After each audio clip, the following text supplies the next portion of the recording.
makuru ngende Fagika yinamura bwana Nsanzimfura Jerimura na wenda mwakira hano muri studio dufatanye tubabwire turanambuka hakurya y'inyanja ngari turebera hamwe amakuru agezweho turibanda cyane ku kibuga cy'imirwano ariko munyemerere mbanze nze gukubita mbangura mbabwira mu by'ukuri byinshi bikubiye mu itangazo umutwe wa M23 washyize ahagaragara wamaganira kure cyangwa se wiyama bikomeye umwe mu bakoreshwa n'uruhande rwa guverinoma Kinshasa umaze iminsi atangaza amakuru abogamye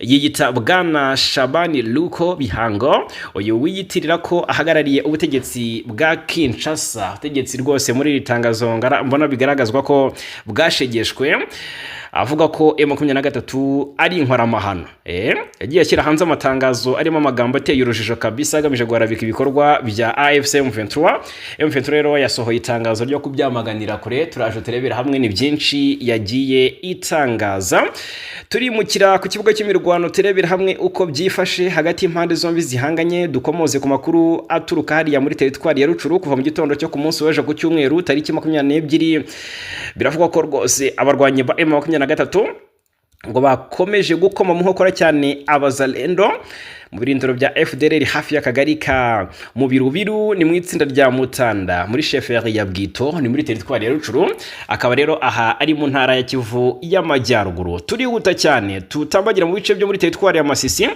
aho biri kuvugwa ko rwose ahitwa Kateku ni hanoza ikobo hose ni muri Warikare amakuru aturukayo aravuga ko hatse umuriro umunsi w'ejo ndetse kuva tariki 18 ngo ntatuze riragaruka ubwo murumva ko rero iminsi yihiritse igera kuri 5 ubwo rero imirwana iracyaca ibintu muri ibi bice biravuga ko hari ibice M23 yamaze kuba yigarurira muri teritwari ya Masisi ariko kandi abazarendo nabo ngo hari ibindi bibitseho muri teritwari turabyinjiramo tubive imuzi n'umuzingo hanyuma rero aho abazarendo biciwe muri Masisi nihe turaje tubive imuzi hari amakuru rwose vuga rezilita z'imirwano yabaye tariki 21 Kamena 2025 hano muri teritwari ya Masisi ariko kandi mu rugabaniro rw'iteritwari ndetse n'iya Warikare ubwo no mu duce twa Katoyi ahitwa Boabo hose haraturuka amakuru akomeye cyane biravuga ko abarwanyi ba M23 koze ibirindiro bikomeye mu bindi bice by'ingenzi nka Kishonja, Kihuma, ahitwa Rushebere, Showa, Busoro, Muhanga, Kazinga aha hose kugeza Zandete hari abarwanyi ba M23 ndetse n'ibikoresho by'akataraboneka turaje tubyinjiremo turebera hamwe uko situation imeze nyuma y'imirwano imaze iminsi ahitwa Warikare ahitwa Kasopo muri Warikare biravuga ko abaturage bamaze iminsi barahunze imirwano babayeho nabi baratabaza bari kubwira imiryango itegamiye kuri leta imiryango itabara imbabare bati nyaboneka rwose ni mutugoboke mutube hafi kuko ibyacu nakamaramaza turaje tubyinjiremo ni nako ibitero bikomeje mu rugabaniro rwa teritwari ya Masisi ndetse na Warikare ko mu gitondo cyo ku munsi w'ejo rwose biriwe barwana cyane ivumbi riratumuka ni mu kahe gace biravuga ko rwose abazarendo batari bake bongeye kuhasiga ubuzima turaje tubyinjiremo muri aya makuru tubive imuzi n'umuzingo hanyuma rero ikindi tuza kuba dukomozaho ndakubwira ko ingabo zirenga 400 za Samiriarasi zari Goma zatashye zinyuze mu Rwanda hashyizwe hanze amafoto agaragaza uburyo zatashye rwose ikubagaho wese n'igihe ki byagenze bite baba basigaye se ari bangaye hari mu burasirazuba bwa Kongo cyangwa se bashizeyo dore ko butari bukeye kabiri dutangaje icyurwa ry'ibindi bikoresho cyicurana kwiti cya 9 cy'ibikoresho by'ingabo za Afrika y'Epfo budakeye kabiri kandi hatangajwe ko Sandefu yo iteguye kugaruka mu burasirazuba bwa Kongo kurwana na M23 yigamba ko rwose n'ubundi ubwo barwanaga bayitsindaga ubwo rero nabo ku ruhande rwa South African National Defense Force umugabo mukuru ingabo za South Africa General Duzani Mwafanya yakojeje agati mu ntozi turaje tubyinjiremo tubive imuzi n'umuzingo hanyuma rero ikindi dukomozaho nshuti bakunzi bacu imirwano iri guca ibintu mu bibogobogo hari amakuru akomeye cyane abaho babwiye amakuru yabateye ubwoba cyane bafite ubwoba bw'akataraboneka ndikubwiziye mpamvu rero biravuga ko imirwano hange ishobora kuza guca ibintu bijyanye n'imyiteguro abarundi bari gukora mu bice bya hafi aho turaje byose tubyinjiremo tubibabwireho gatanu ku kandi ndababwira ko Kinshasa abihaye Imana bashyikirije Tshisekedi ibyo bagezeho mu ngendo zo gushakira amahoro burasirazuba bwa Repubulika ya Demokarasi ya Kongo murabizi ntibigeze batangwa igoma mu birindiro cyangwa se mu biro rero ya AFC M23 baganiriye n'abayobozi ba M23 bagiye i Kigali mu Rwanda, i Kampala muri Uganda, i Rwanda muri Angola ndetse no mu bindi bihugu bashakira igihugu cyabo amahoro. Hari imishinga rero bashyikirije Felix Antoine Tshisekedi, turaje tubive imuzi n'imuzingo muri aya makuru. Munyemerere rero muri aya makuru tuze gukomoza kuri byinshi.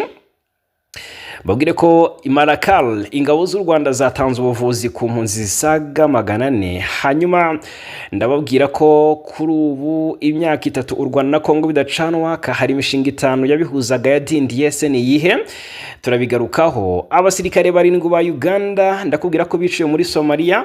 Ese bishwe nande? Bishwe ni bazizi iki? Byagenze bite? Ni bande? Hanyuma rero ndakubwira ku nkuru ivuga ko Perezida Yoweri Kaguta Museveni wa Uganda ngo twagiye mu karere muri rusange turi kogoga dutambagira. Museveni yabujije muramu wa General Muhoozi Kainerugaba kwiyamamaza. Hanyuma uyu ninde? Niki cyatumye Museveni abuza muramu wa General Muhoozi kwiyamamaza? Ese ni mu wuhe mwanya? Yitwa Charles Musherure usanzwe ari muramu wa Muhoozi Kainerugaba.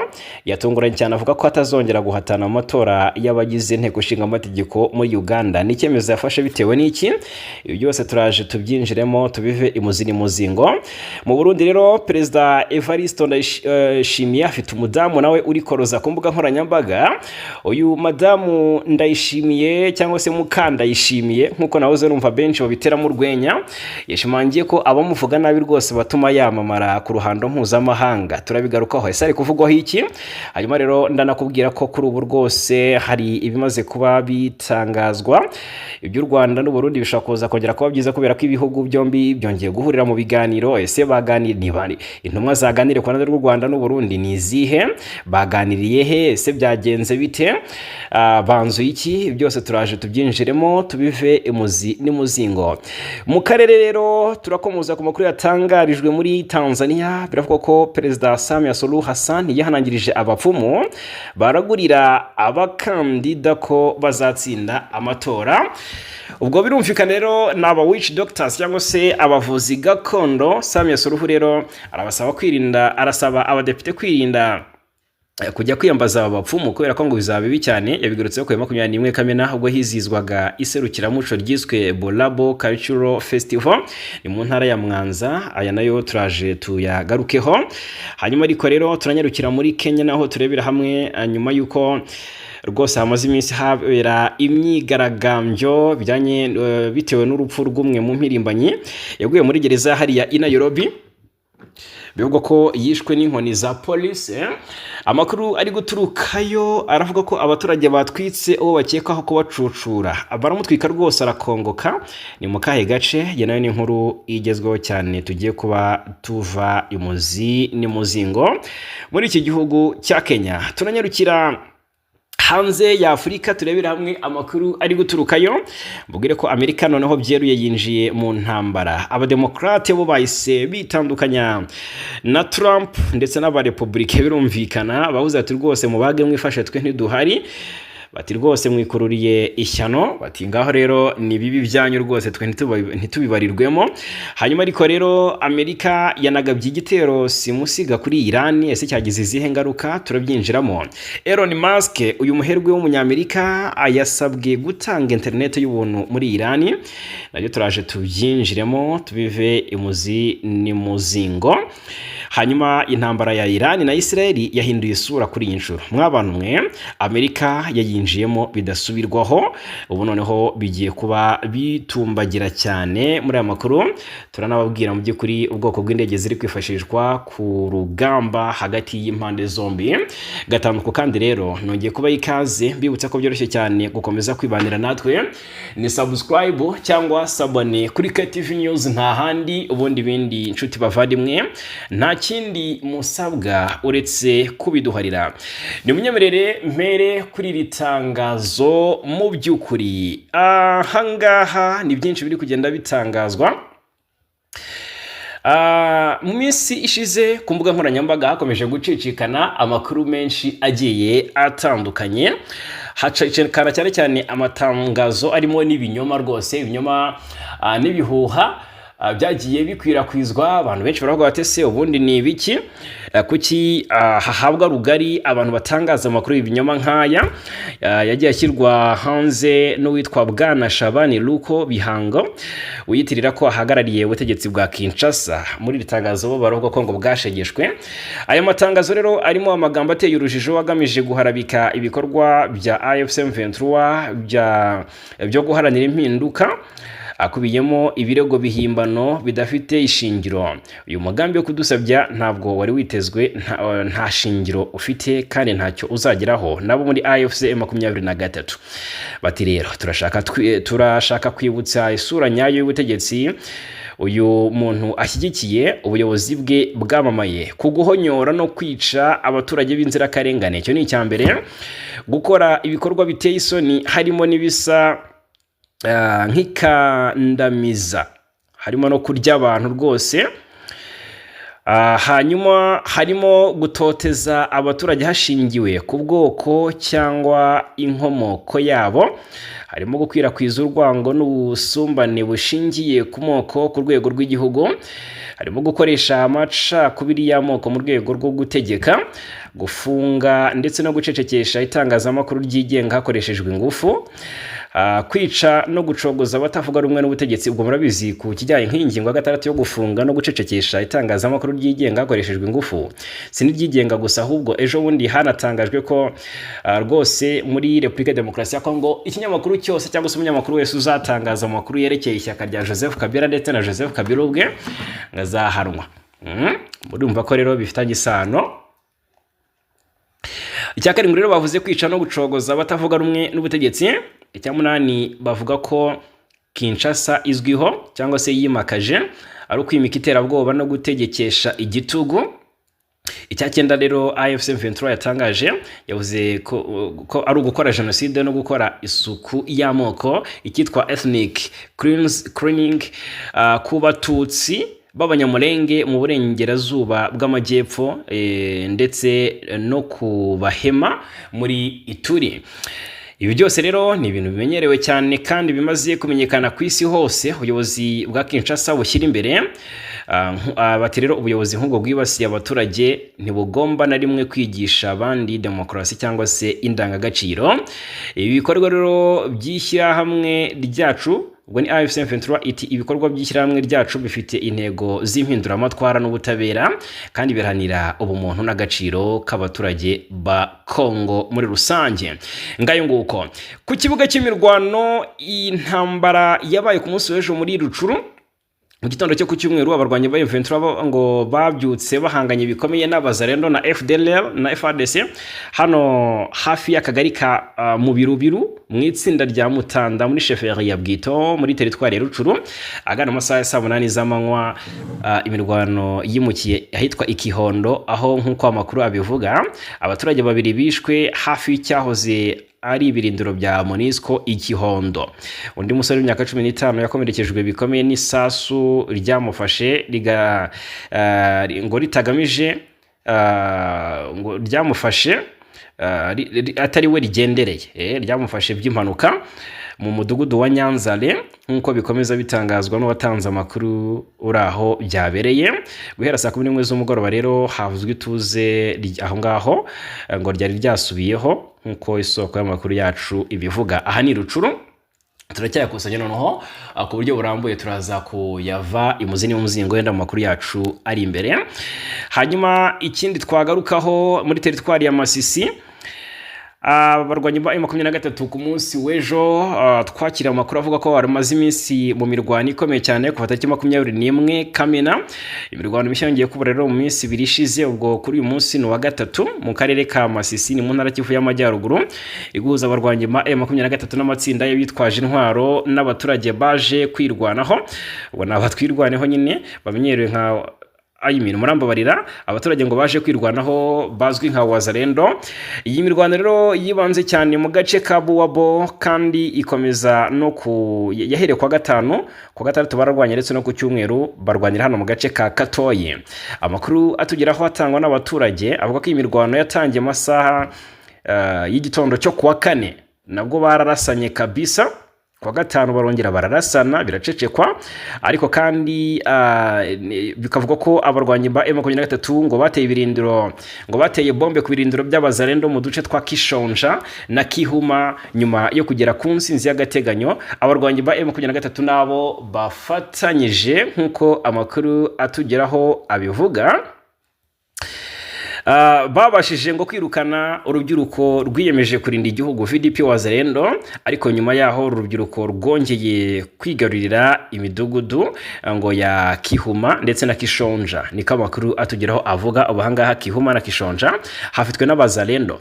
Kwa gatanu mu gitondo abarwanyi ba M23 nabo bafatanyije ngo bongeye rwose kugerageza kwigarurira utwo duce twari mu maboko ya Wazalendo, ariko bananirwa kubisubiza inyuma, babanirwa gusubiza abazarenda inyuma. Muri iyo mirwano bamwe mu baturage barishwe, abandi barakomereka nk'uko bivugwa n'abahatuye. Mu minsi ibiri ishize kandi abantu babiri b'abasivile barishwe, batatu barakomereka, ndetse habayeho n'ubusahuzi bukomeye bwakozwe mu mudugudu wa Kibarangiriro n'abarwanyi bivugwa ko ari aba M23 ubwo bari bamaze gusubira mu birindiro byabo nk'uko byatangajwe n'umuturage wabitanzeho amakuru, ariko kandi utashatse ko amazina ye atangazwa ku mpamvu z'umutekano we bwite. Mu gitondo cyo kuwa gatandatu nabwo abarwanyi b'abazarendo bateye umusozi wa Kasopo, ariko kandi nyuma y'ako kanya gato rwose birukanwa n'abarwanyi ba M23 nabo bafatanyije ngo bafashe uwo musozi uri strategique wa Kasopo, ariko birangira abazarendo basigaranyeho agace gato.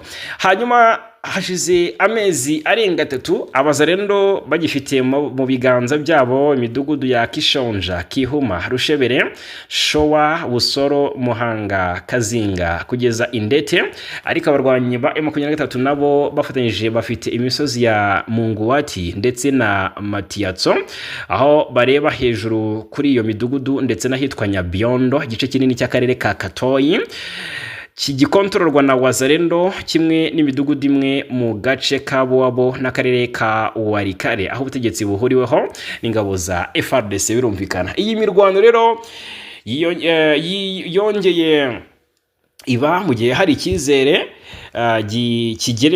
hari icyizere mu by'ukuri cy'amahoro, niko navuga, kuko hari kuba ibiganiro, bahitezwe gusinya amasezerano hagati y'intumwa za leta y'u Rwanda ndetse na leta ya Congo hariya i Washington DC muri Leta Zunze Ubumwe za Amerika tariki 28 Kamena. Rwose abantu benshi biteze mu by'ukuri ikintu cyiza hariya muri Leta Zunze Ubumwe za Amerika, aho rwose mu by'ukuri abaminisitiri b'ububanyi n'amahanga w'u Rwanda ndetse na Repubulika Demokarasi ya Kongo bazahurira bakakirwa na Marc Rubio, hagasinywa amasezerano y'amahoro. Aha rero ni muri teritwari ya Masisi niho imirwano yakomeje guca ibintu. Hanyuma muri Warikare bamaze iminsi barwana, ariko kandi byagize n'ingaruka zikomeye, kuko hari imibereho mibi rwose y'impunzi zavuye ahitwa Ikateko mu murenge wa Ikobo, hamaze iminsi imirwano ikomeye cyane. Ubwo rero abarahangaha bahungiye Kateku baravuga ko babayeho nabi cyane, bakeneye ubufasha. Abaturage bavuye mu byabo rero bahunga imirwano ku wa gatatu w'icyumweru gishize tariki 18 Kamena, imirwano yacaga ibintu hagati ya Wazalendo n'inyeshyamba za M23 Ikateko mu murenge wa Ikobo muri teritwari ya Warikare mu ntara Kivu y'Amajyaruguru. Babayeho nabi aho bihishe nk'uko bivugwa. Igice cy'abaturage bahungiye ahitwa Misinga hafi ya Kateku kiri mu bihe bigoye cyane, kuko bavuye iwabo batitwaje ikintu na kimwe. Abandi bahungiye muri teritwari ya Lubero bihana imbibi, nabo bari mu buzima bubi cyane. Nk'uko bamwe mu bayobozi rero baho babivuga, izi mpunzi zirara hanze ku gasozi ngo ntizigira icyo kwiyorosa, ntizigira iki, keretse bake cyane bakiriwe n'imiryango yabo muri ibyo bice, ariko kandi nayo ubwayo ikaba ikeneye cyane ko umutekano muke maze igihe uhazengereje. Abayobozi baho rero bavuga ko izi mpunzi nshya ngo zisanga izindi zari zisanzwe ziba muri Misinga no muri Rubero, ariko kandi ngo nazo mu by'ukuri ngo ntizigeze zigira ubufasha zihabwa ngo kugira ngo babone icyo kurya. Bamwe muri izi mpunzi bakora imirimo y'amaboko mu mirima y'abaturage baho, urumva ko ari ahantu ibintu mu by'ukuri bitoroshye. Bamwe mu bayobozi b'inzego z'ibanze rero barasaba leta ya Kongo n'imiryango mpuzamahanga yita ku bantu gufasha abo baturage mu by'ukuri bakabona ubutabazi kugira ngo ubuzima bugende neza, kuko rwose ahangaha nta mibereho ihari.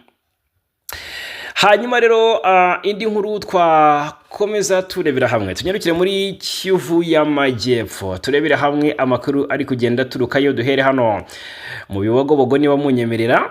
Aha mu Bibogobogo rwose ubwoba ni bwose, mwakiriye amakuru y'ubwoba cyane, bakiriye amakuru yabateye ubwoba cyane no kwiheba, bavuga batese noneho turazibandwa tuzerekeza he, batese noneho amaherezo yacu nayahe, batese biraza mu by'ukuri kuba bigenda bite.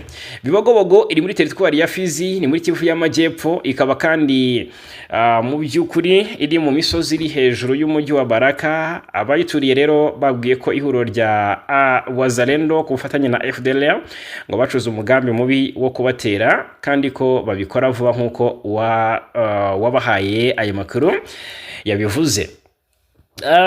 Bikubiye mu butumwa umwe muri abo Wazalendo yahaye abanyamurenge batuye aha mu Bibogobogo, aho yabasabye kwicara babizi rwose. Mu butumwa bwe yatanze akoresheje inyandiko, yasobanuye ko mu by'ukuri uzabatera azaturuka mu nzira eshatu. Avuga inzira ya Kagugu, avuga inzira ya Magaja ariyo ya Ruweba, undi nanone ngo azaturuka ahitwa Ikarere. Ndetse yanavuze ko atari Bibogobogo igambiriye guterwa gusa, ngo kuko kandi Abazalendo bagambiriye no gutera mu Minembwe, Mikenke ndetse na Rugezi. Umutangabuhamya waduhaye amakuru kandi hano mu Bibogobogo twakiriye amakuru mabi cyane, niko yavuze. Ati hano mu Bibogobogo twakiriye amakuru mabi cyane ko umwanzi ari kwiyegeranya ngo adutere. Amakuru akomeza avuga ko umunsi wo guterwa ntuzwi, ariko ko ari ubutumwa bukomeye bagenewe n'umuntu wo mu banzi.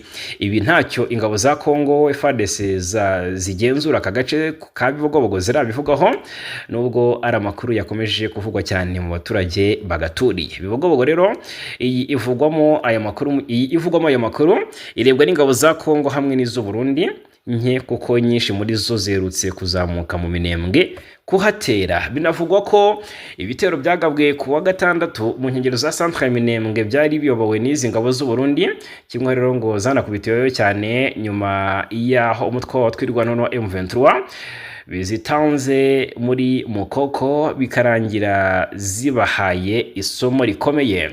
Ibitero by'iri huriro ry'imitwe ya Wazalendo rero yibumbiye mu cyiswe Wazalendo ku bufatanye na FDLR, irimo abasize bakoze jenoside yakorewe abatutsi mu Rwanda. Mu Bibogobogo rero byaherukaga kuhagabwa mu ntangiriro z'ukwezi kwa gatatu uyu mwaka wa 2025. Ni ibitero byari bikarishye cyane, nyamara abanyamurenge bari babigabweho batabawe n'ingabo z'u Burundi n'iza FARDC zisanzwe n'ubundi zigenzura iki gice.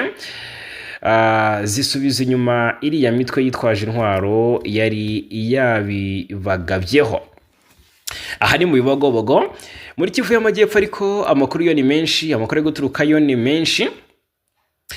Reka turebere hamwe aturuka mu Minembwe. Abaho ngo bakiriye ubutumwa mu by'ukuri mbona batangaza ko ari ubutumwa buryoshye. Ese n'ubutumwa bumeze bute ko bamaze iminsi batishimye, ko bamaze iminsi batishimye kubera ibitero byakomeje kugenda bigabwa ahangaha muri Minembwe. Ahangaha ngo ntibisanzwe rero ku banyaminembwe ngo kwiriza umunsi wose nta hantu na hamwe humvikanye urusaku rw'imbunda. Wow, ibi ngibi rero nibyo byiza bishimiye. Ku munsi w'ejo ngo biriwe nta hantu na hamwe humviswe urusaku rw'imbunda cyangwa se ngo bumva amakuru mabi abihiye amatwi yabo. Umunsi w'ejo rero ngo wabaye mwiza cyane, wari utandukanye n'indi yose nk'uko abari muri icyo gice babivuga. Bikubiye mu butumwa bwanditse umwe uherereye muri icyo gice cya Minembwe kiriwemo ituze n'amahoro, yahaye ubwanditsi bwa Minembwe Capital News avuga ko ngo izuba ryarinze rirenga mu Minembwe nta sasu rivugiyeyo, usibye ituze n'amahoro byayiranzwemo ku munsi w'ejo. Ubutumwa bwe rero bukomeza bugira buti: umvaga ingoma zivugira hirya no hino na keyboard, abantu baririmbira Imana.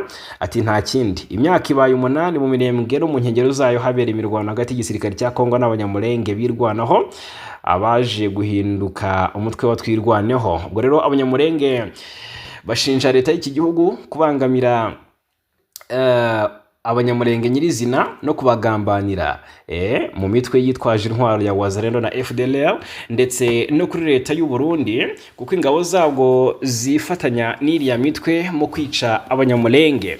Ariko kandi iyi leta ya Kongo nayo ishinja abanyamurenge kutayishyigikira, nubwo bo bavuga ko kutayishyigikira biva ku kuba ibateza iriya mitwe ikabanyaga inka zabo kandi ikabasenyera imihana yabo. Nk'ubu rero akarere ka Mibunda nta muntu mu by'ukuri ukigatuyemo kubera ibitero bya Wazalendo, kimwe kandi na Mirimba, Nganja, Gitumba, Byuro ndetse Byura yo muri Moba ndetse n'ahandi hatandukanye. Ubwo rero iyi leta yagiye ikorera abanyamurenge ubuhemu bwinshi, kuko igihe itabishe ibanyaga ibyabo, yagiye ibica cyangwa se ikanabanyaga ndetse kandi ikanabafunga ntacyo bazira, kuko n'ubu rwose mu magereza ari hirya no hino muri iki gihugu afungiyemo abanyamurenge batagira uko bangana. Abenshi muri bo rero ntibafungirwaga ibyaha, ahubwo bazira kuba ari abatutsi. Ikimenyimenye rero ntibajya baburana kuko bahozwa bafunzwe, birumvikana. Ubwo rero ntago waburana ngo uvuge ngo se ko ndengana. Yes, amakuru atugeraho rero ngo nubwo mu Minembwe hiriwe ituze ku munsi w'ejo, ngo nubwo Minembwe hiriwe ituze n'amahoro, i Masisi habereye imirwano cyane cyane hano mu ntera ndende uvuye ahanga. Ubwo urumva kuva Masisi ugera kuva mu Minembwe ujya Masisi ni urugendo rurerure, ho hiriwe imirwano yaciye ibintu rwose twabigarutseho ku munsi w'ejo. Nkuko amakuru atugeraho abivuga, Masisi wahiriwe imirwano rwose mu bice bya Katoyi, ahazabuwabo ndetse n'ahandi hagiye hatandukanye. Hanyuma mu yandi makuru ni Sadek ku munsi w'ejo ingabo zirenga 400 za SAMIDRC zaratashye. Ingabo 461 zari mu butumwa bw'umuryango wa Afurika y'Amajyepfo mu Burasirazuba bwa Repubulika ya Demokarasi ya Kongo, SAMIDRC zatashye byari ku cyumweru tariki 22 Kamena zinyuze mu Rwanda. Izi ngabo zatashye kuri uwo munsi nizo mu bihugu bibiri gusa, zigizwe n'abasirikare 317 bo muri Afurika y'Epfo n'144 bakomoka muri Malawi. Batashye muri bisi za Ritco 11 zaherekejwe n'inzego zishinzwe umutekano z'u Rwanda. Saa 3 z'igitondo zibura iminota mike nibwo izi ngabo zasohotse mu mupaka munini wa Grande Barriere zerekeza i Kigali, aho bava bakomereza muri Tanzania. Ingabo zari muri ubu butumwa bw'umuryango wa Afurika y'Amajyepfo mu Burasirazuba bwa Kongo zatangiye gutaha ku 12 Kamena 2025. Ariko ikintu cyatunguranye noneho, murumva muri aba basirikare batashye 461 n'abanyemarawi na Afurika y'Epfo, nta munyetanzania urimo. Niko gashya kabayeho. Hanyuma abantu benshi baba bati se Tanzania ko ariyo yari ifite ingabo nke y'ubundi buriya bataha, ubundi ntibatashye mbere biriya ntibashizeyo. Abandi bati se buriya ahubwo byaba bisobanuye iki ko Tanzania yanze gutaha? Mbega biracyateye urujijo cyane, gusa ukuri guhari ni uko nguko. Ariko kandi Afurika y'Epfo yo yatangaje ko bishoboka ko yanigarukira ku rugamba mu gihe byaba bibaye ngombwa. Wakwibaza se ni mu gihe byaba bigenze bite? Ruduzani Mwafanya ni umugabo mukuru w'ingabo za Afurika y'Epfo yavuze ati twongeye kwiyambazwa twaza, yabagiwe ibyo bakorewe, ati twagaruka rwose twaza tugahangana na M23. Ubwo rero wamubwira ati kaze ntabwo yaba akosheje. Hanyuma Kinshasa mu murwa mukuru w'igihugu cya Repubulika Iharanira Demokarasi ya Kongo, nyuma y'amezi 3 bagisha inama hirya no hino muri Kongo no mu mahanga, abayobozi b'amadini bo mu matorero Gatolika n'abaprotestanti bamurikiye imyanzuro y'umugambi wabo wo gushakira igihugu amahoro. Perezida Felix Tshisekedi kuri wa gatandatu ushize ni mu nama yabereye mu ngoro y'umukuru w'igihugu izwi nka Cité de l'Union Africaine i Kinshasa, yamaze amasaha agera kuri 2. Yahuje perezida w'itorero rya Kristo muri Congo ECC ni Pasiteri André Bokondoa, umunyamabanga mukuru w'inama nkuru y'abepiskopi y'igihugu cya Congo Senko, Musenyeri Donatien Nshole n'umunyamabanga mukuru wa ECC Pasiteri Eric Nsenga. Hanyuma Musenyeri Nshole nyuma y'ibiganiro yagize ati umukuru w'igihugu Felix Tshisekedi yatwakiriye neza, yafashe umwanya wo kutwumva natwe turamwumva. Yavuze ko perezida yashyizeho itsinda ryo gukomeza ibiganiro n'intumwa za Kiliziya hagamijwe kurushaho kunoza ishyirwa mu bikorwa rya gahunda zabo. Abayobozi b'amadini bavuga ko iyi nama yatanze umwanya wo gusuzuma inama zagishijwe imbere mu gihugu no hanze zakozwe kuva muri Gashyantare uyu mwaka. Baganiriye cyane ku ishyirwaho ry'itsinda rihuriweho kugira ngo bige uburyo bwo gushyira mu bikorwa ibyemeranyijwe, nk'uko iyi nkuru itugeraho ikomeza ivuga. Amatorero avuga ko yongereye umubano w'ububanyi n'amahanga ku migabane myinshi kugira ngo akangurire amahanga kugira icyo afasha mu gihe cy'ibibazo. Iby'Uburundi ndetse n'u Rwanda, Burundi n'u Rwanda bongeye kuganira ku mubano wabo. U Rwanda n'u Burundi byongeye kuganira ku mubano wabyo. Abayobozi bo mu nzego nkuru z'igihugu cy'u Burundi bagira uruzinduko rw'akazi mu Rwanda, bagirana ibiganiro nabo muri iki gihugu. Ni amakuru yatangajwe n'u Burundi, aho agaragaza ko perezida wa Sena y'iki gihugu yakiriwe i Kigali mu Rwanda mu gitondo cyo kuwa gatanu tariki 20. Nk'uko aya makuru abivuga, uyu muyobozi waturutse i Burundi yakiriwe na mugenzi we w'u Rwanda Dr François Xavier Karinda uyoboye Sena y'iki gihugu cy'u Rwanda. Baganira mu gutsimbataza, babyanditse gute? Reka mbivuge gutya, baganire ku kuzahura umubano w'ibihugu byombi. Nk'uko Sena y'u Burundi yabyanditse, yagize iti perezida wa Sena Honorable Sinzohagera Emmanuel yahuye na mugenzi we w'u Rwanda ari kumwe na ba vice perezida be mu ruzinduko rw'icyubahiro. Ubundi kandi izo nyandiko z'u Burundi zikomeza zigira ziti ibiganiro byabo byagarutse ku ruhande rw'izi nzego zombi mu gutsimbataza umubano hagati y'u Rwanda ndetse n'u Burundi. Ni byatangajwe kandi na Sena y'u Rwanda yatangaje ko ukuriye Sena y'u Burundi yakiriwe na perezida wa Sena y'u Rwanda. Ati uyu munsi Perezida wa Sena y'u Rwanda François Xavier Karinda ari kumwe n'aba vice perezida Nyirahabimana Solina ndetse na Dr Mukabaramba bahuye na Emmanuel Sinzohagera perezida wa Sena y'u Burundi, baganiriye ku mikoranire binyuze muri diplomasi y'inteko. Umubano w'u Burundi n'u Rwanda umaze igihe urimo amakimbirane kuko wajemo agatotsi mu mpera za 2024, ariko kandi na mbere yabwo ntiwari wifashe neza, byasaga no guhendahenda kuva mu mwaka wa 2015. U Burundi bushinja u Rwanda gushyigikira umutwe wa Red Tabara urwanya ubutegetsi bwa Gitega, ni mu gihe nabwo u Rwanda rubushinja gukorana bya hafi n'umutwe w'iterabwoba FDLR urimo abasize bakoze jenoside yakorewe abatutsi mu Rwanda muri Mata 1994. Mu gihugu cya Uganda rero naho amakuru ari guturukayo na makuru akomeye cyane, ariko mu Burundi ntabwo twari tuyamaze. Umugore wa Ndayishimiye nawe yongeye kuri koroza hirya no hino ku mbuga nkoranyambaga, mu by'ukuri yongeye kuvugisha abatari bake.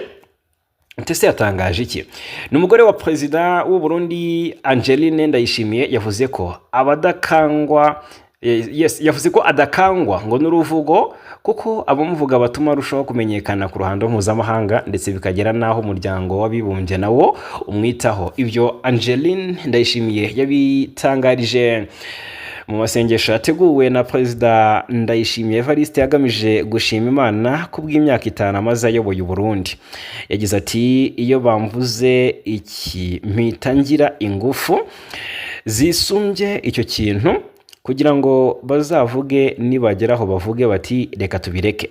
Ati sincika intege ngewe ngo baramvuze kuko baba bari kumenyekanisha mu mahanga, bigatuma harabibaza bati Angeline ndayubaha ninde.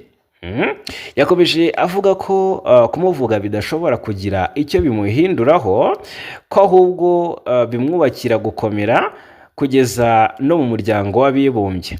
Ati sinzigera ncika intege kubera ibyo bavuze, ati ntibikunda mubireke, ati ntimukajye murara mukanuye ngo barimo baramvuga, ati baba barimo bankomeza banyamamaza bangira icyamamare bari kumenyekanisha ku isi hose kugira ngo Loni ikunde yongere kumpa ishimwe. Abantu bamvuga bose baranyamamaza bagatuma umuryango w'abibumbye ukunda kongera kunyitaho. Uti reka turebe ibyo barimo baravuga isi yose ikareba iti uwo muntu ninde, ameze ate? Ni njyewe n'Imana yanjye nkomezwa na Kristu, niwe utanga inkomezi. Nguyu madamu Ndayishimiye. Ishimwe Angeline Ndayishimiye yagarukagaho niryo yahawe n'umuryango w'abibumbye mu mwaka wa 2023 mu bihembo byitwa UN Population Award, bihabwa abantu bagize uruhare rufatika mu bikorwa by'iterambere no gukemura ibibazo byugarije abenegihugu. Iryo shimwe umugore wa Perezida Ndayishimiye yarihawe ku bw'umuryango yashinze mu mwaka wa 2019 witwa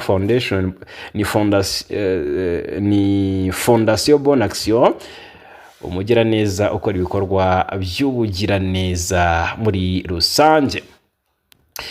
Uganda yapfushije, Uganda yahombye. Reka turebe hamwe mu by'ukuri biravugwa ko abasirikare 7 ba Uganda biciwe muri Somalia.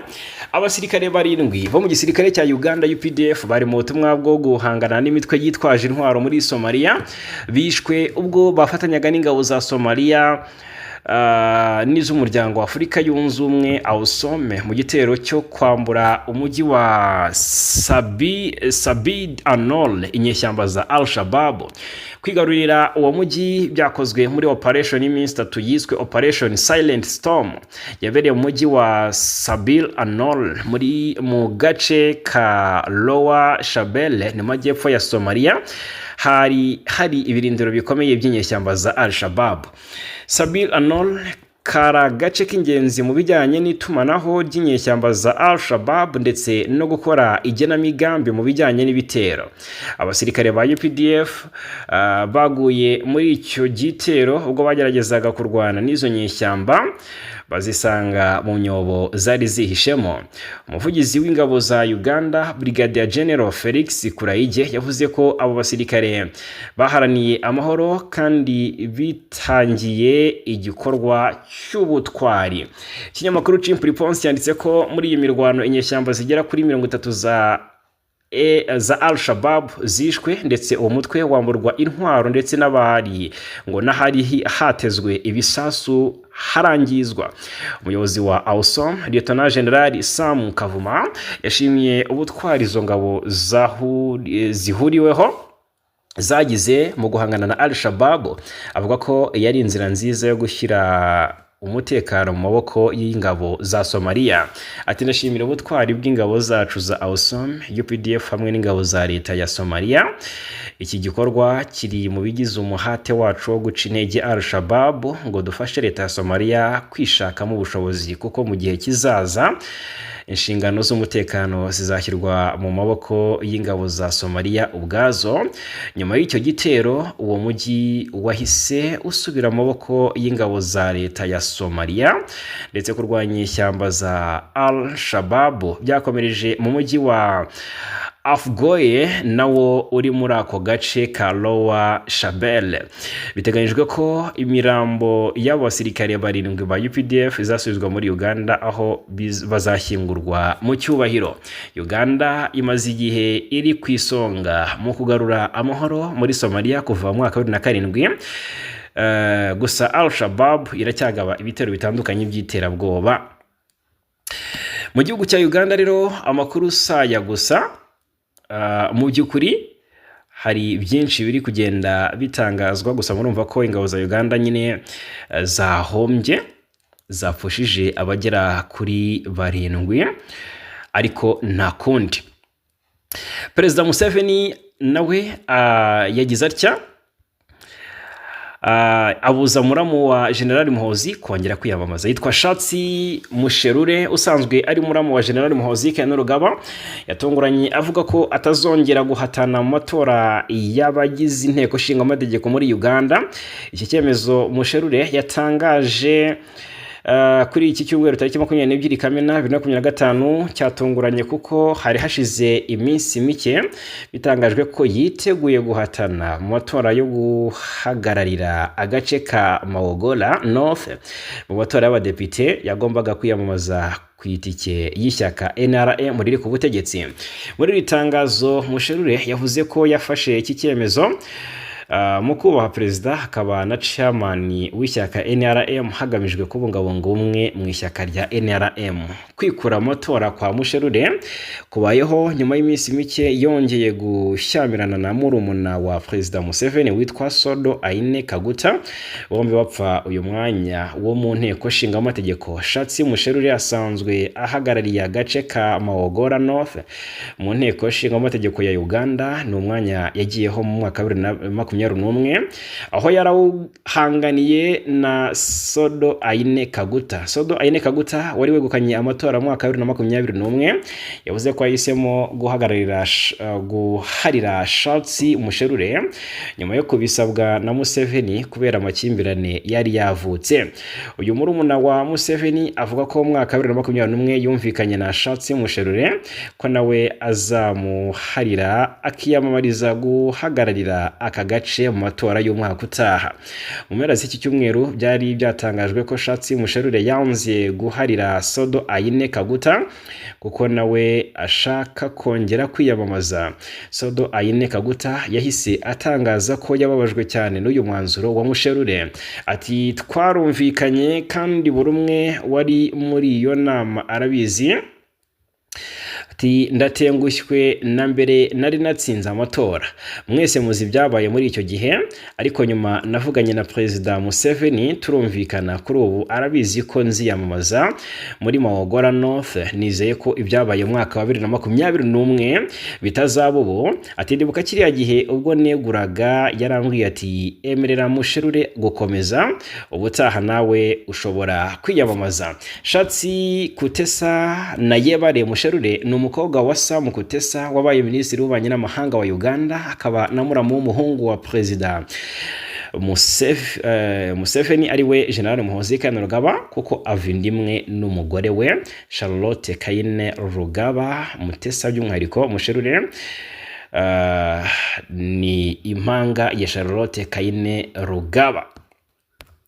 Tuve mu gihugu cya Uganda tunyarukire mu gihugu cya Tanzania. Perezida Samia Suluhu Hassan wa Tanzania yihanangirije abapfumu ndetse n'abavuzi gakondo abasaba kwirinda kwishora mu binyoma mu gihe cy'amatora, babeshya abakandida ko bazatsinda amatora kandi nta bushobozi bafite bwo kuyatsinda. Ibi Perezida Samia Suluhu yabigarutseho ku 21 Kamena ubwo hizihizwaga iserukiramuco ryiswe Bulabo Cultural Festival mu ntara ya Mwanza. Yasabye abapfumu n'abavuzi gakondo kwirinda mu by'ukuri abanyapolitiki bashobora kubashukisha amafaranga ngo babaragurire, bigatuma bavuga ibintu bishobora guteza amakimbirane hagati y'abayobozi ndetse n'abaturage bakabigenderaho. Yagize ati hari benshi bifuza kujya ku butegetsi muri iki gihe bazabegera, ati mwirinde gukora imigenzo ishobora guteza amakimbirane kuko ari byo bikurura imvururu mu matora. Yabasabye kandi kutabeshya abakandida babizeza intsinzi cyangwa se babashyiramo ibyizere bidafite ishingiro. Ati niba hari uguhaye amafaranga uyafate uyarye, ariko ubona ko yatsinda, gusa wirinda kubiba urwango. Ati wirinde kubiba urwango. Ati niba ubona ko ubwo bushobozi ntabwo afite, mubwire uteye amafaranga yawe ugenda uyishimishemo. Perezida Samia Suluhu kandi yagarutse ku bapfumu baragurira mu by'ukuri umukandida bakamubwira ko azatsinda ariko ko guverineri w'intara ye atamukunda. Avuga ko ibyo badakwiriye kubikora. Ibi Perezida Samia abitangaje mu gihe muri Tanzania hategerejwe amatora y'umukuru w'igihugu ku 28 Ukwakira 2025. Muri Kenya naho amakuru aturukayo biravugwa ko mu by'ukuri muri iki gihugu cya Kenya abaturage bo mu gace ka Murinduko gaherereye mu karere ka Kirinyaga muri Kenya batwitse umugabo uri mu kigero cy'imyaka hafi 35 y'amavuko bakekaho kubiba inka kugeza ashize mu mwuka. Polisi ikorera muri ako gace yasobanuye ko ubwo abaturage bamubonye ku ya 20 Kamena 2025 baramutwika bahita bahunga. Abapolisi bo mu ishami rishinzwe iperereza bageze aho icyaha cyakorewe bakora isuzuma ry'ibanze mbere yo kujyana umurambo mu bitaro bikuru bya Kirugoya aho ukorerwa isuzuma rya gihanga. Polisi rero yasobanuye ko abakozi bayo batashoboye guta muri yombi abakoze iki cyaha kuko basanze bahunze, n'ubu baracyashakishwa kugira ngo bagezwe mu butabera. Tariki 16 Kamena agatsiko k'abagizi ba nabi kateze abagabo babiri bari kuri moto mu gace ka Dandora ni mu mujyi wa Nairobi, barabatwika. Ku munsi wakurikiyeho rero abandi bagabo babiri mu gace ka Parklands i Nairobi nabo batewe amabuye baratwikwa bakekwagaho kwiba telefone ni mu gihugu cya Kenya. Tunyarukire rero hanze ya Afurika, nshuti bavandimwe, Amerika yinjiye mu ntambara ku buryo bweruye. Amerika yagabye ibitero bya mbere kuri Iran rwose. Leta Zunze Ubumwe za Amerika yatangaje ko yagabye ibitero kuri Iran igamije kuburizamo umugambi w'iki gihugu wo gukora intwaro za nuclear. Ni ibitero byagabwe mu rukerera rwo kuri iki cyumweru tariki 22 Kamena. Perezida Donald Trump wa Amerika yavuze ko ibi bitero byagabwe ahantu hatatu ahitwa Natanz, Isfahan ndetse n'ahitwa Fordow hakorerwaga intwaro za nuclear. Yashimangiye rero ko byageze ku ntego. Trump yavuze ko avuga abayobozi ba Iran bagomba kuyoboka inzira y'amahoro cyangwa bakongera kuraswa. Ibi bitero bishimangira ko Amerika yiyunze kuri Israel mu ntambara imazemo iminsi na Iran. Amakuru dukesha Reuters avuga ko ibi bitero byagizwemo uruhare n'indege z'intambara za Amerika zizwi nka B2 bombers, cyane ko mu mpera z'icyumweru zabonywe zihaguruka muri iki gihugu. Trump yagaragaje ko kugeza ubu izi ndege ziri mu nzira zisubira muri Amerika. Amakuru yizewe avuga ko nyuma y'ibi bitero abadiplomate ba Amerika begereye Iran bayibwiye ko igihugu cyabo ari cyo cyabigizemo uruhare gusa kandi ko ngo bitagamije guhindura ubutegetsi muri iki gihugu. Hanyuma rero muti Amerika se ko yinjiye muri intambara ya Iran byagenze biti? Ndakubwiza ko Amerika yinjiye muri iyi ntambara hanyuma abademokrate bo bahita banitandukanya na Trump. Reka mubwire rero agezweho hano i Tel Aviv ntabwo ibintu byoroshye bavandimwe, ibintu byahinduye isura, ibintu bisa n'ibyahinduye isura mu ntambara ya Iran na Israel kuko Amerika yayinjiyemo igaba n'ibitero mu bice bya Natanz, Isfahan ndetse na Fordow bikorerwamo intwaro za nuclear muri Iran. Donald Trump yavuze ko ibyo bitero byageze ku ntego twabigarukagaho. Minisitiri w'ububanyi n'amahanga wa Iran yitwa Abbas Araghchi yatangaje ko ibyo bitero bya Amerika bizagira ingaruka z'igihe kirekire. Uyu Abbas Araghchi yashinje abi Washington kutubahiriza amategeko mpuzamahanga. Ati Iran ifite uburenganzira bwo kurinda ubusugire bwayo, inyungu n'abaturage bayo. Urwego rureberera ibijyanye n'ingufu za nuclear muri Iran rwatangaje ko nta ngaruka ziturutse kuri izo ngufu barabona zitewe n'ibyo bitero. Rero Reza Karda uyobora urwo rwego agira ati abaturage bashobora gukomeza imirimo yabo iherereye hafi y'aharashwe nta bibazo bafite. Ati nta ngaruka z'imirasire ikomoka ku ngufu za nucleaire twabonye. Nyuma y'ibitero bya Amerika, Minisitiri w'Intebe wa Israel yashimiye Trump ku cyemezo cyo kugaba ibitero yafashe. Yakise icyemezo cya kigabo, ubwo ndavuga Benjamin Netanyahu yashimiye Trump avuga ati wafashe icyemezo cya kigabo, agaragaza ko igihugu cyabo na Amerika byafatanyije mu gutegura ibi bitero ndetse bigenda neza. Ku munsi wa 10 kuva Israel igabye ibitero kuri Irani, Tehran bagaragaza ko abarenga 400 bamaze kwicwa ndetse abarenga 3000 barakomeretse. Ni mu gihe ku ruhande rwa Israel ho ibitero bya Irani bimaze kwica abarenga 24. Nyuma y'ibitero bya Amerika kuri Irani, umunyamabanga mukuru wa Loni Antonio Guterres yanenze icyo gikorwa, agaragaza ko bishobora gutuma intambara ikwirakwira mu gace no ku isi. Hanyuma aba Houthi bo muri Yemen batajya imbizi na Israel nabo bibukije abi Washington DC ko bazahura n'ingaruka zikomeye. Bavuze ko kurasa kuri Iran kwa Amerika bitarangiza intambara, ahubwo bitangije mu isura nshya. Israel yatangaje ko Iran nayo yayigabyeho ibitero bya misile 27. Ibisasu 22 bya mbere byoherejwe rimwe, ibindi 5 nabyo byoherezwa mu kindi cyiciro. Byakomerekeje abantu 11 ndetse bari kuvurirwa mu bitaro byita ku ndembe bya Magen David Adom. Ni ibitero byagabwe mu duce 10 two muri Israel hafi y'umujyi wa Tel Aviv na Haifa, hangirika byinshi. Hanyuma Amerika ariko yamaganye ibihugu birimo Cuba, Chile, Mexique na Venezuela byanenze Amerika. Perezida wa Cuba ariwe Miguel Diaz-Canel yavuze ko ibyakozwe na Amerika ari ukwagura intambara no kutubahiriza amategeko ya Loni. Ibitero bishobora guteza ibibazo bikomeye n'ingaruka zitabasha no gukemurwa.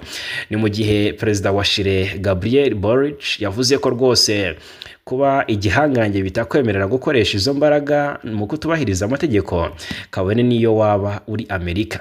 Mexico yo yasabye ko haba ibiganiro ku mpande zombi, mu gihe Minisitiri w'Ububanyi n'Amahanga wa Venezuela ariwe Ivan Gil yavuze ko ati twamaganye ibitero bya Amerika kuri Irani ibisabwe na Israel. Ubwo rero kandi Trump we yashimiye uhoraho wabashoboje kuko ibitero bagabye ngo byageze ku ntego. Donald Trump yavuze ko basenye inganda za Natanz, Esfahan ndetse na Fordo zikorerwamo intwaro za nucleaire bari bagamije kubuza Irani gukomeza ibyo bikorwa biteje isi impagarara. Avuga ko Irani ngo nk'umushotoranyi wa mbere mu burasirazuba bwo hagati ubu mu by'ukuri yakagize uruhare mu bikorwa by'amahoro. Ati nitabikora ibitero bizaza bindi ngo bizaba bikomeye kurusha iby'ubu. Mu myaka 40 ishize rero Irani yahoze ivuga ko ishaka kuzimya Amerika na Israel ikisha abaturage bacu. Ati uwo ni wo mwihariko wayo. Yashimiye ingabo za Israel ku murimo ukomeye zikomeje gukora, ndetse ati ndashaka gushimira abanyamerika bagize uruhare mu kugurutsa ziriya mashini. Ubwo yavugaga indege zagabye ibitero kuri uyu mugoroba. Ni intwaro abantu benshi batari bazi. Ati reka twizere ko tutazongera kuzikenera vuba. Yaburiye Iran rero hagaragaza ko yizeye ko igana ameza y'ibiganiro, bitaba ibyo igakomeza guhura n'uruva gusenya. Ati by'umwihariko nshimiye Imana, turagushimiye Mana, ndetse dukunda igisirikare cyacu, ni ukuri ukirinde. Imana iho umugisha uburasirazuba bwo hagati, iho umugisha Israel, iho umugisha kandi Amerika. Ngo Donald Trump ibintu yatangaje. Ubwo rero abademokrate bo bahise bagira batya baritarutsa bati ntago turi kumwe na Trump. Yitwa Hakeem Jeffries uhagarariye abademokrate mu nteko ishinga amategeko yavuze ko ibyakozwe n'igihugu cyabo byongera ikibazo aho kugikemura. Mu butumwa yanyujije kuri X ya Twitter yagize ati President Trump yabeshye ku bijyanye n'imigambi ye, ati ntabwo yigeze asaba uburenganzira inteko ishinga amategeko kugira ngo akoreshe ingabo za Amerika. Ati ibi bishobora gutuma Amerika yisanga mu ntambara yeruye mu burasirazuba bwo hagati. Hakim Jeffries yavuze ko Trump agomba kwirengera ingaruka zose zava mu cyemezo cyo gukoresha ingabo za Amerika, ntawe agishije inama. Senateri Bernie Sanders nawe yavuze ko ibyabaye bihabanye n'itegeko nshinga rya Amerika. Ati urwego rwatuma Amerika ijya mu ntambara ni rumwe, ni inteko ishinga amategeko. Perezida nta burenganzira na buke afite. Iyi ntambara rero ngo ishobora kuruta iyo abantu bari biteze kubera iyi mpamvu. Nyuma y'ibi bitero bya Amerika, abantu baracyahanze amaso uburyo Irani ishobora gusubizamo. Icyakora Amerika nayo iryamye amajanja, na cyane ko rwose ifite ingabo zibarirwa mu bihumbi 40 ziri mu burasirazuba bwo hagati. Abahouthi bavuze ko rwose ngo bagiye kubyutsa ibitero byabo ku mato y'abanyamerika abarizwa mu nyanja itukura, mu gihe Washington yakwivanga byeruye mu ntambara ya Irani ndetse na Israeli. Amerika yarashe Natanz, Esfahan ndetse na Fordow, ibyakoreshwa ni ibice byahakorerwaga izi ntwaro za nucleaire. Deja ibi byamaze no kwimurwa birumvikana. Nkuko umuyobozi wungirije ushinzwe ibya politiki muri Iran yitwa Hassan Abedin yavuze ko rwose Amerika yarashe ku nganda za Natanz, Esfahan ndetse na Fordow. Ibi hakorerwa ngo byari bimaze igihe bihimuwe. Yavuze ko nubwo Trump avuga ko yabazahaje, ariko Iran itahuye n'ibibazo bikomeye kuko ibikoresho byinshi byifashishwaga byose byari byaramaze kwimurwa. Hanyuma Elon Musk, ni umuherwe Elon Musk yasabwe gutanga internet y'ubuntu muri iki gihugu cya Iran. Intumwa yihariye ya Perezida Donald Trump yitwa Richard Grenner yasabye Elon Musk uyobora sosiyete ya SpaceX gutanga internet ya Starlink ku buntu muri Iran kugira ngo inshuti ze zibashe kubonera amakuru ku gihe. Ibyo bitangaje nyuma yaho Perezida wa Amerika Donald Trump atangaje ko igihugu cye cyagabye ibitero bikomeye muri Iran ahantu hatatu twagarutseho muri aya makuru. Burumvikana ko rero ese Elon Musk arabikoraho, turaza kubihanga amaso turebe.